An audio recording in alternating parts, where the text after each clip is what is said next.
And to talk about Prime Minister Narendra Modi's visit to Russia, joining me is Ambassador Kanwal Sibal, former ambassador to Russia and also former Foreign Secretary. Good evening and welcome, sir. Now, as Prime Minister Modi begins his first bilateral tour of his third term, how do we read the significance of India-Russia ties in the current geopolitics? Well, the current geopolitics is very complex, as you know. Yes. Ties between the West and Russia have collapsed. Russia is involved in a conflict in Ukraine, which has become a proxy war for the West against Russia through Ukraine. And all the existing ties between the two countries in various domains have been reversed, which is causing a lot of problems internationally, including for India, and one will come to that. India and also Russia's ties with China have strengthened very considerably because the United States treats both Russia and China as its adversaries, which gives both Russia and China geopolitical reasons to try and push back the United States from the Western Pacific and from Eastern Europe, or Ukraine in particular. So India then has to handle this situation as best as it can. India is not in a position to solve the issues that have been raised by this confrontation between the West and Russia and the strengthened ties between Russia and China. Our own relationship with Russia, as is mentioned earlier, is time-tested, is based on trust. Russia has never really harmed our interests. Russia has never sanctioned us, while the West has, for decades, has been sanctioning us, especially on strategic issues, has interfered in our internal affairs, and has propped up our neighbors against us. Today, we have built very strong ties with the United States. In particular, we are now trusting a country which in the past has harmed us. Now, in the case of Russia, there are elements which want us to reduce our ties with Russia, which doesn't make any sense.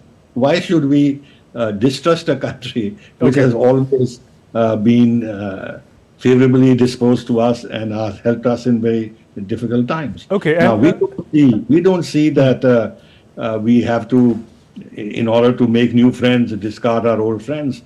Our new friends and old friends have a place in our foreign policy, and there is no conflict, as we are concerned, between these two trajectories of our foreign policy. And Prime Minister's visit, and I'll end here, is actually, to my mind, conveys three things. One, that he is sending a signal to the West that there is no change in India's foreign policy with regard to balancing our relationship between the West and Russia.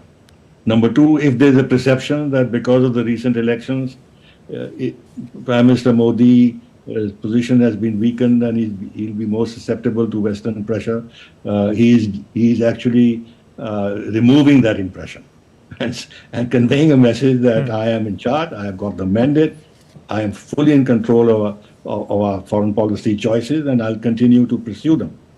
Number three, we are marking the point that our foreign policy is based on friendship with all as much as possible, and maintaining a balance in our external ties. And in that matrix, Russia has a very important position. Right, that's very interesting, Ambassador Sibal. In this complex geopolitics, then, what would be the expectations from this format of India-Russia Annual Summit, the 22nd edition of which takes place tomorrow? Well, you know, the fact that for the last 3 years or so, these annual summits were not held. Yes. And they've been held without break, without interruption since the year 2000, which gave rise to the impression that possibly there was a cooling off of ties between the two countries, although, of course, the argument was that because of COVID and because of the conflict in Ukraine, the conditions were not propitious for holding personalized summits, although the two leaders have been on telephone with each other and have interacted virtually. If you remember when India was chairing the UN Security Council, and at his concluding session, it's the Prime Minister of India who chaired the session, and the only foreign head of state who participated in that meeting was President Putin, which was quite a gesture to India.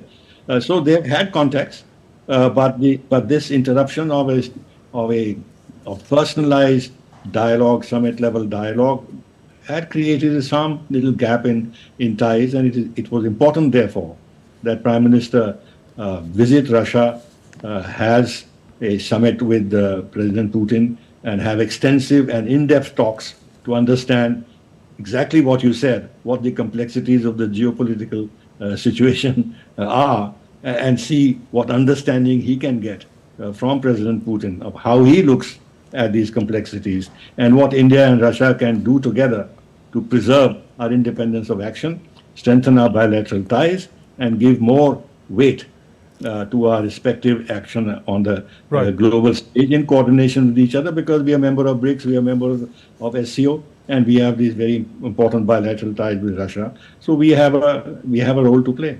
Right. And Ambassador Sibal, finally, the complexity, one aspect is also the Ukraine conflict that is on at the moment. Earlier, Prime Minister had said it's not the era of war. If I were to quote him from his departure statement, he also said, "We seek to play a supportive role for a peaceful and stable region." It'll be interesting to see India's intervention as far as this conflict is concerned during Prime Minister's visit. Well, I don't think India intends to intervene in any manner. India would like to have a better understanding of how President Putin sees the end game. Because this is costing Russia, this is costing India, this is costing the global south, and it's costing Europe and the West too. And a lot of the structures of international relations have been disturbed a great deal because of this conflict. And one does not see an end to it, insofar as the West is concerned. And therefore, it's very important that some solution is found. Now, if you know, there was this peace summit in Switzerland, but it was a bit of a joke, frankly, if you ask me. You can't have an international peace summit on Ukraine if one of the principal parties to the conflict is not there to first fashion the agenda and then be part of the discussions.